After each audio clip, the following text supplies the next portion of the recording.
caught this 11-inch sauger using a 1/16 ounce jig head and a medium fathead minnow, and about 2 inches up off the bottom or an inch in the creek side of Sawmill Run under the bridge.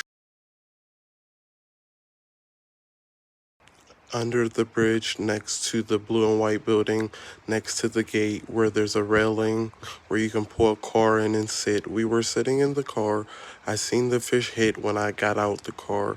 It pulled and then it left slack in the line, and then it swam up the creek with the bait in its mouth.